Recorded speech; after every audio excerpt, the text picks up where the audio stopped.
Hello everybody and welcome back to Kerbal Space Program, where last episode we brought up the P1 Trust segment. Here it is, and now we need to get its positioning finalized. So let's get Bill to EVA, and we are of course going to let go here, and we're going to head on up and just attach ourselves to this ladder over here.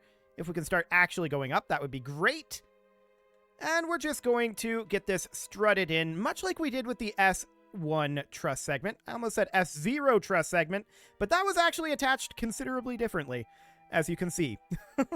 No doubt about that. So let's hop into our Kerbal construction mode, and I want to just strut this from here to here.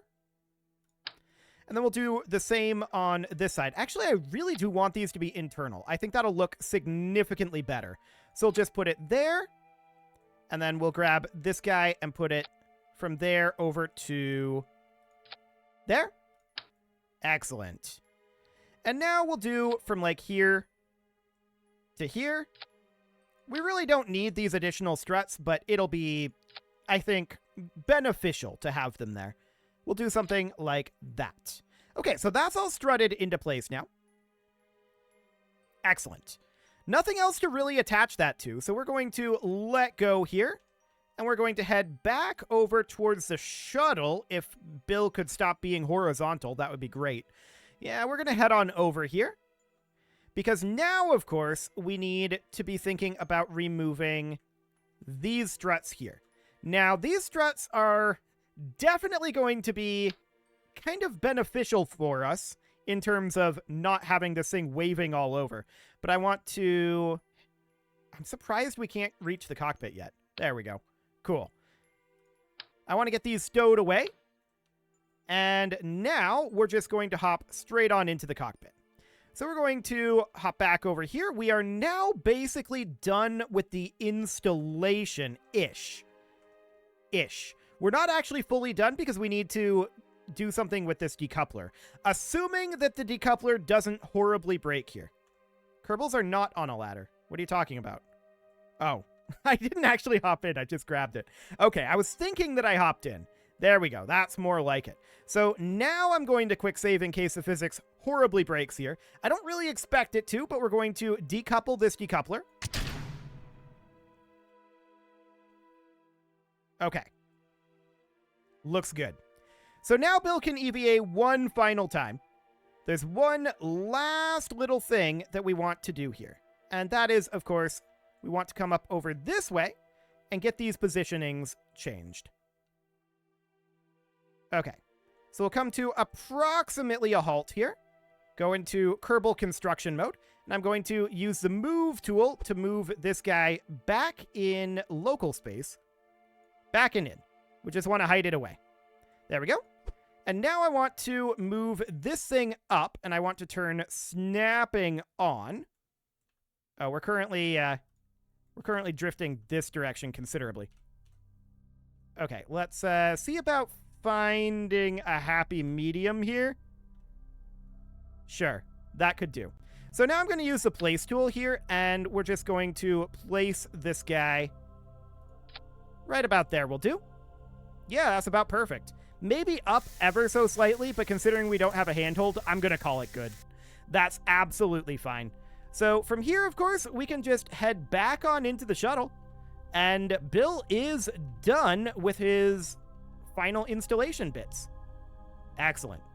So in we head, and at this point, we are currently moving a bit towards the station. I'm going to pull us out and away from the station just a bit. There we go. We don't really want to impact the station. We can unextend our deployment mechanism, and we can close our cargo bay. Cool. So hopping back over to the actual station, I want to extend our radiators for the time being. We can always retract them if we need to later. And there we go. There's this truss segment installed and good to go. So that is magnificent. Yeah, that's about perfect. Cool. So now we need to get a little bit more distance from the station. I'm just going to use RCS and push us out a little bit from the station here. And then I'm going to turn RCS off, and we're going to go to retrograde. The question is, what direction is retrograde relative to the station? Okay, that doesn't look too bad. We can burn that direction, but I'm going to rotate us. We're not going to impact, I don't think, but this just makes it so much safer. Now there's a guarantee that we're not going to impact, so that is fine. Let's bring this right on down. Goodbye, station. We are going down. So this is going to be about 300 kilometers here soon enough, but we want to bring this, of course, straight on down to exactly being at, well, about 80 kilometers. I don't know why I said exactly. It doesn't need to be exact. Just around 80 kilometers will do. And I am going to be hopefully angling for a land landing. I need practice with those. Water landings are easy, right? But I need practice with land landings. So let's see how that ends up going here. This feels lower thrust to weight than normal. I don't know why. It does. 0.65 is not too bad as far as a vacuum optimized engine goes. I mean, these aren't vacuum optimized. As far as a throttled down engine goes, we could definitely turn that up. Oh, our periapsis is a little high, or rather a little low. I was not paying attention there. I can tell, however, that the station is unloaded. The frame rate is suddenly much better. No doubt about that. So let's just bring this back up. We don't want to be hitting the atmosphere yet if we want to be targeting a land landing, right? So as it was going to be there, that was almost certainly going to be a water landing. So let's just bring this down. That'll be absolutely fine. And we're looking for really a circularization here. Something about like this'll do. That's good enough. So just align to that node, which is right on over here. And we've got about 20 minutes until we are in position for that. Cool. We definitely have this light going on here. That's, I'm pretty sure, a bug. And I'm not sure what mod is causing it. I think it's a mod. I'm not 100% sure what is causing that light, but it definitely shouldn't be existing. No doubt about that. Okay, so we've got about a minute now. And that is all looking absolutely fine. No problem whatsoever here. Like, we can warp a little bit further forward. 30 seconds. 20. 10. 4, 3, 2, 1, 0. Mark. Cool. So we're just decelerating here, bringing our apoapsis down, losing a bunch of energy in the process. Energy that we would rather not bleed out to the atmosphere, ideally. We absolutely could, but I would prefer not to. Cool. So again, we're just looking for circularization here, right? It's not going to be, I think. Actually, I think we might be looking to bring this down to 20 kilometers here. Yeah. Like, I really think so. Oh, we're overshooting the node. I want to still be on retrograde. Thank you very much. So we'll bring this around and have this be down to about 20 kilometers. So the idea here is we're going to re-enter over this continent. Because it's at 20 kilometers, hopefully we'll slow down before we exit this continent. We are, of course, going to be entering very, very soon. We want to turn around to horizontal velocity up, and let's just get rotated on around as well. To be about here or so. We're going to be entering the atmosphere very, very shortly here, and we're going to be coming in steeper than we did previously. We'll see how this feels. It should be reasonably okay. So let's just warp here until we hit the atmosphere, which is right now. And let's cruise on through. I should probably remember to vent the fuel, otherwise we're going to be pretty uncontrollable. There we go. Fuel is vented. And we're going to be going down through the atmosphere significantly faster than we did at 40 kilometers. So this should allow us to be more precise with our landing targeting, in theory. I'm pretty sure we're going to be landing on land here. 95% certain about that. I should say I'm like 45% certain. But I do think we will be. I actually do. 45% is maybe a little bit underselling it. We have cut through about 25% of our periapsis margin already. And we're still speeding up here, but we're definitely losing a lot of energy. And that's good. That's exactly what we want to see here. So the mountains are coming up. Just beyond the mountains is approximately where we'd like to be landing, but we can see that periapsis is definitely closing in. No doubt about that. We're still speeding up here. This will be more energetic. We might see these RCS thruster blocks burn off, by the way. That is a theoretical possibility. But if they do, it's not that big of a deal. We're not too concerned about that. We're going over the mountains now, and we are definitely losing speed at a reasonably swift rate. I was hoping to be going a little slower than this by this point, I'll be honest. But we are going to slow down considerably very shortly. We're down below 40 kilometers. Still up over 2 kilometers per second. But we have lost a fair amount of speed thus far. Down under 2 kilometers per second as of now.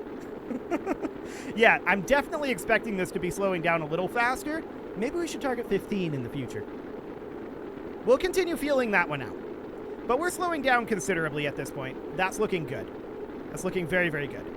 We should come out of physics warp soon here. And we do see some coastline right up over this way. Yeah, we're pretty close to the coast here. No doubt about it. But it looks like we're going to be landing on land, which is good. Because we should be able to turn off this way fairly easily. In theory. Okay.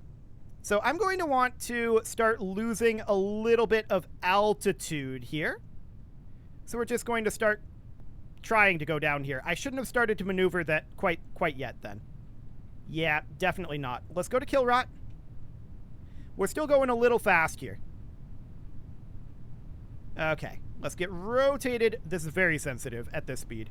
Let's get rotated over. We're still losing quite a lot of speed here. Okay, let's stop it with the rolling. Thank you very much. It really doesn't want to sit on this side. And I don't know why. But okay. Boy, it really doesn't want to sit where I want it to, which is about right here. Now we're going slow enough, though. So that should be reasonably okay. Just pulling us up a little bit. That was way more than I wanted. But sure. We're now going approximately this direction. Let's go to horizontal velocity up. Okay. Yeah, I don't want to be going this way. I want to be going off over here. Cool. This is not the direction I asked you to go. We are going too slowly right now, and so we need to dive, and we need to orient ourselves during this dive. I guess this way is fine. We can go this direction. Yeah, that's okay. We're picking up a lot of speed here, but we could go for a landing somewhere out over here or maybe up over in this clearing. Okay, let's start pulling up a bit here. Because I want to make our way out to this clearing. So we're just moving on up here. Okay. Now we are looking to angle our way over. I don't know if we have the speed to angle for this, to be honest. We lost a lot of speed to those maneuvers. So we may end up having to go down over here. Let's go ahead and turn our gear action group on. So we'll get our landing gear done, and we'll just try to land right over here instead. That looks like a quasi-reasonable landing zone, but that does mean we're going to have to lose some altitude here.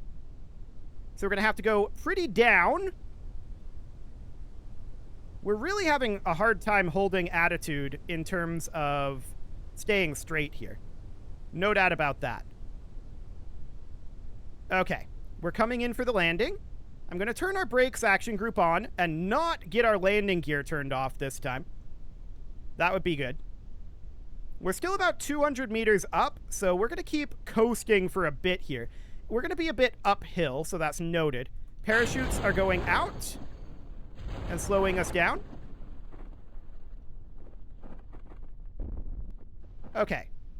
Pretty good bounce there. frame rate is really low for some reason. But we are slowing down. I don't know why the frame rate went so low the moment we touched down, but okay. We are certainly slowing down. I do want to try to get our wings to level out a little bit. There we go. Okay, that was a better landing. It wasn't great, but we didn't have anything blow up. That's something. Phenomenal. Okay. I don't know why the frame rate decided to be so low. Maybe it has to do with the grass. But that's a bit of a yikes. Let's recover the vessel and get out of there. It's usually not that low. But okay, whatever. Maybe my computer just needs a reboot or something. It's been a while. That might be the case. So let's get this loaded on in. We're going to have to get our payment for that mission, of course. And we're also going to need to talk about what our next component that we put up is. So if we hop on over here while that's loading in, we just put up the P1 truss. So next up is the ESP2. And that isn't a lot, to be honest. We've already put up the ESP1, and that was this tiny little thing that goes on the lab there, the Destiny lab. So this is basically that same thing, but it gets attached where? Installed with the assistance of Discovery's robotic arm and 2 spacewalkers. It is much larger than ESP-1, with 8 FRAM sites creating room for up to 8 spare parts. Okay, cool. So that is significantly larger. Can we see it? Under the Quest joint airlock. Presumably it's this highlighted bit? Yeah, it's the highlighted bit here. Interesting. How is it attached? Well, if we look at the ISS configuration here, we can see ESP2 is attached directly underneath the Quest joint airlock. Okay, noted. So that is phenomenal. Let's hop back over to here, and we can get our payment. So next up is going to be our payment. Okay, there we go. I accidentally turned on my auto clicker for some reason. I've been playing cookie clicker and I've been kind of cheating at it, but that's fine. So I accidentally turned on the auto clicker, and so things got a little bit weird here. But I don't think I broke anything. I was out over here, not over here. So it was just auto opening things. It wasn't doing anything of note. We're going to then turn on a little bit of extra money. Wow, I'm apparently very distracted right now. Turn on money? Okay, whatever. We're going to hop into the VAB. We're going to get our next component built. That'll be fine. So this is going to be, let's base it on the ESP1. So where is that? ESP1. Here it is. So this is the ESP1 here. And this is the old model of the shuttle. So what I want to do is I want to come in here and I'm going to just grab this out of here. Then I'm going to ditch all of this. And actually, this kind of isn't very relevant, is it? Let's just open up our new version of the shuttle and we'll start from scratch. That'll be fine. We've got some time here. It should be okay. So we're going to go with the P1 truss segment. We're going to base it off of this. And we are going to open this guy up. We do not need anything in here, right? So anything that's in here can be gotten rid of. And I'm going to get rid as well of this decoupler for the moment. That gives us just our vanilla shuttle for the moment. So we can have this be at 90 degrees. We can extend this out so it's a little easier to work on. If I can get us there. There we go. And I still don't have a good idea in my head of what this ESP2 even is. I mean, it's an external storage platform, right? For sure. But what does it physically look like? I mean, I guess this does explain a little bit. We can see these are the storage modules. How is it attached? It's attached using a specialized ESP attachment device. Okay, and this is the actual diagram of it here. So it was launched in the configuration of them stacked on top of each other.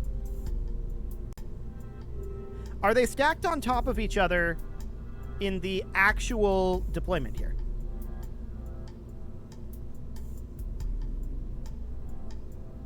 Okay. So it's basically just a platform with some storage modules stacked onto it. And that's all it is. Gotcha. So we've got the top side, we've got the keel side, and I believe they were launched. Well, we can look at this. They were launched. I don't know if these were connected together here or not. But this is clearly like the top view and the bottom view, right? So they've got some empty frames right now. So there's spots where they can bolt on additional storage, but they don't have the storage there. In terms of size, in comparison to the Quest joint airlock, we can see this is it right here. This is the Quest joint airlock. So it gets bolted on like underneath it near the Destiny lab, which we can see currently has the Canadarm attached to it, but that's neither here nor there. So that's very interesting. I'm not sure exactly where we want to put this, but it's definitely put on. Yeah, so this here, of course, is the Unity module.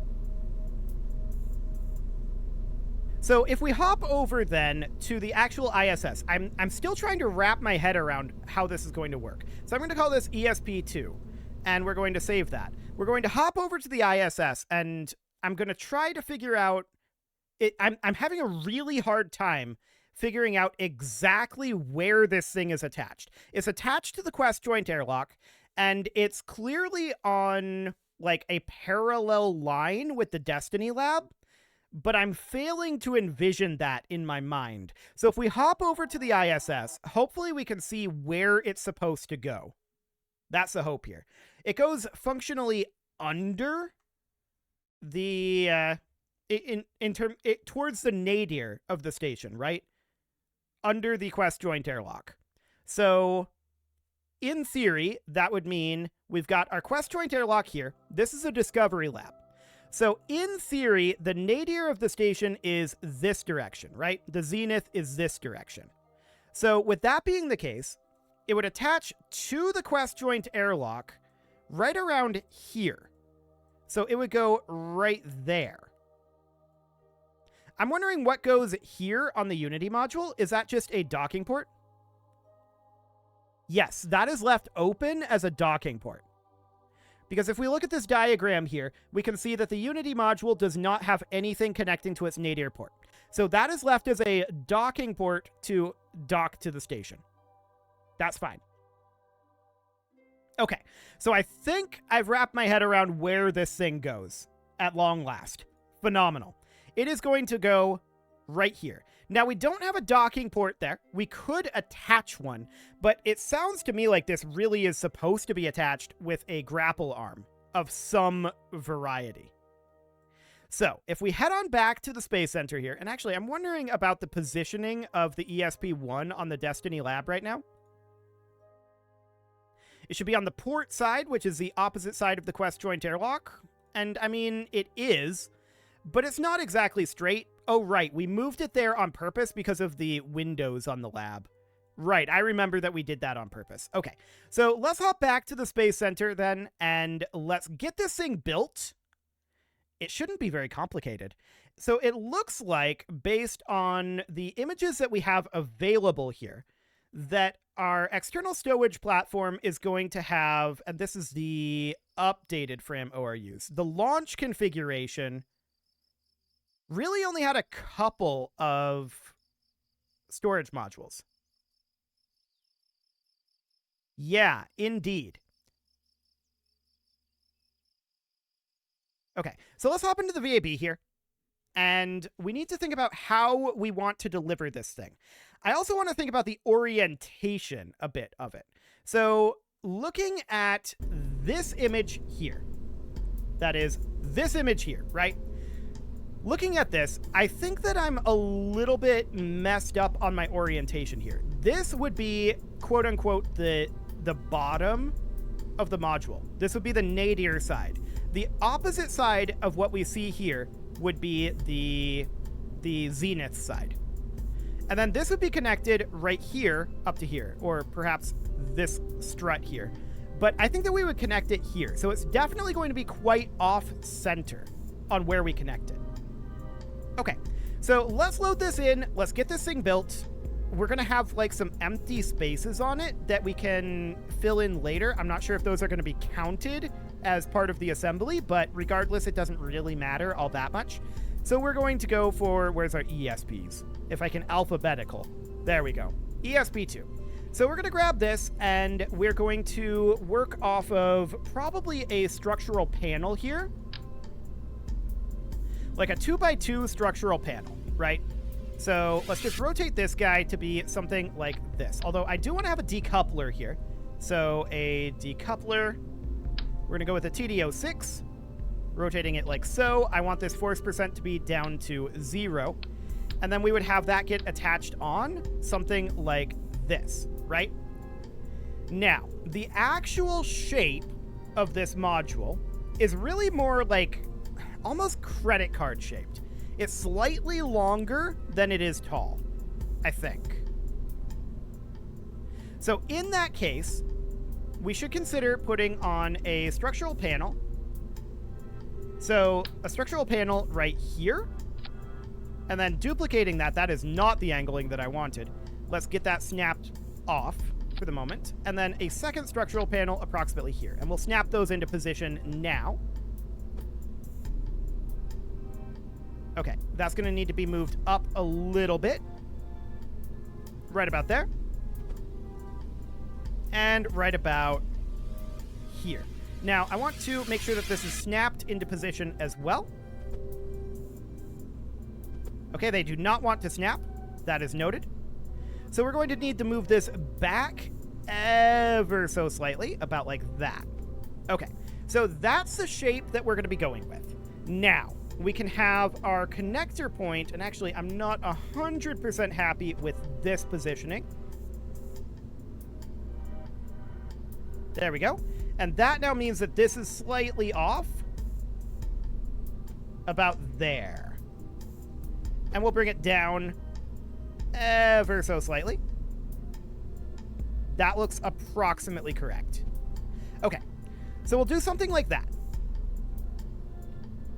Now then, we know that this thing has two halves, right? And it sure looks to me like there's a little bit of space between the two halves if we look at this image here. Now, we can't really do this arching structure, but what we can do is we can just do like a modular girder segment on each side here. That's really too big.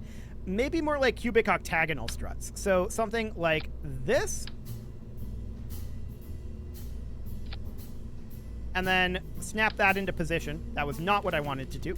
I want to use the move tool, snap that into position. Yeah, these don't want to snap. Okay, that's fine. So something along the lines of this, right? From here, we can use our cubic octagonal strut, and we can create a sort of arching structure if we really wanted to, but it doesn't really look like that in its final deployed form to me. So what I'm going to do instead is I'm going to do something like this, and we are going to simply have 2 rows of it that work approximately like this. Now, I want to make sure that this is over a wee bit more. Oh, snapping should be off for this. Okay. So just looking at where this is, about there or so. Actually, right on this line, there or so. That's pretty close. So that gives us this like sandwiching effect, right? Now, I want to grab these cubic octagonal struts here, and I'm going to put a pair of them right up here. And I'm going to do this in each of the 4 corners. So one over here, one over here. And these aren't technically connected, so we'll have to do something about that. But I'm just going to do something like that. Now, as far as the actual storage goes, looking at the way this is laid out, it looks like there's approximately 5 storage modules per side. And we can have that be replicated by going to our payload here, or actually into our utility here, I think. Where's storage at? It's in cargo. Of course it is. And we can have, like, some of these be separated out. So we can have, say, we can have one of these guys here, but that's really not going to fit there. I kind of like it here. And then a conformal storage unit can go, like, over here, but can be, like, kind of rotated to fit on here a little bit better. I don't necessarily love that positioning. We can put it off over here. We can do another one up here. They're kind of haphazardly. I'm sure they had a reason for it, but they look kind of haphazard. So we can have this guy be rotated like this. And just move that over like so. We can have this guy up over here. That gives us 3. So then we can have like a cargo storage unit out over here. Move that slightly down. And slightly over. To be about there or so. Cool. And then finally, we could use something along the lines of another one of these conformal storage units. Although I think we're going to have a cargo storage unit, but we're going to lay this one down. Just to have it be a little bit differentiated. And it can go somewhere around here, or alternatively, it could go off over here. I think it fits better over here. So something kind of like that. And that would be one side of it. Now we'd need to do the other side. And on the other side, it's pretty much the same thing. So we would end up going for one of these cargo storage units. We'll just duplicate this.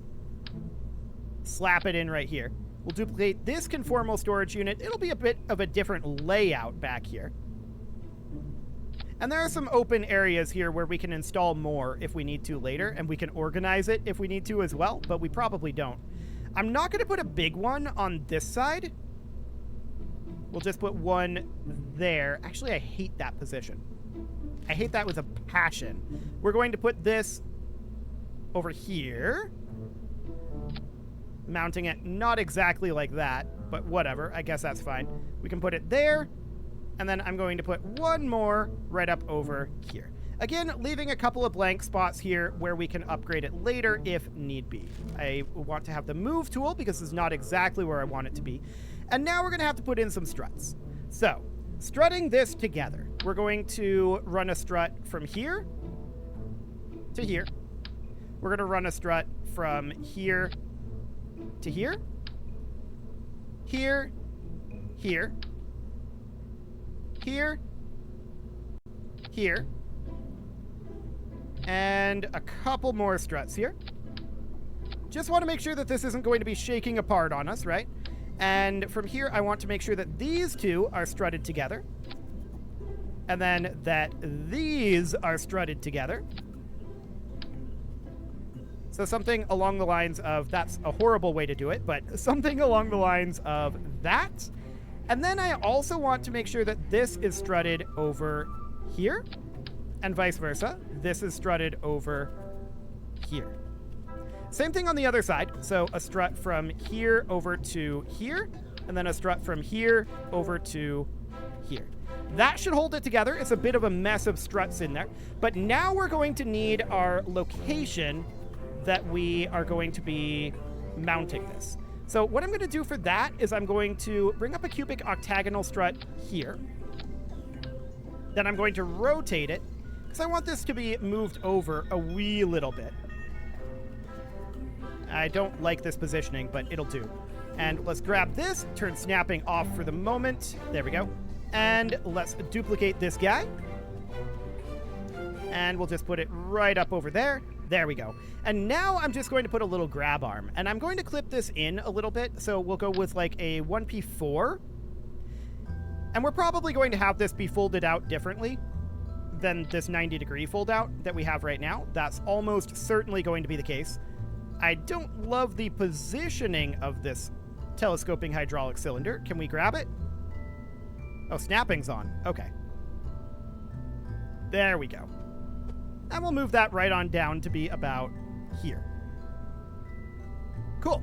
And now we'll put on a wee little grab arm. And that'll be good. I think that will do the trick. So it is past time to put a cut in here. I just want to get that grab arm put in. There we go. And that will be mounted to the Quest joint airlock next episode. You can leave your offerings to the engagement gods in the form of likes, comments, subscribes, and bell ringings, and a very special thank you to all of the channel members for making this video possible, including ALS Gamer, Shadow Wolf, Andy McGar, Upper Cumberland Gamers, Nick Smarty, Dimitri H, Punching the Microphone, Soccerman12 UK, Kentogan, and all the rest. And of course, you. Thank you for watching. If you'd like to support the channel, you can click the join button down below the video, and as always, I will see you all next time.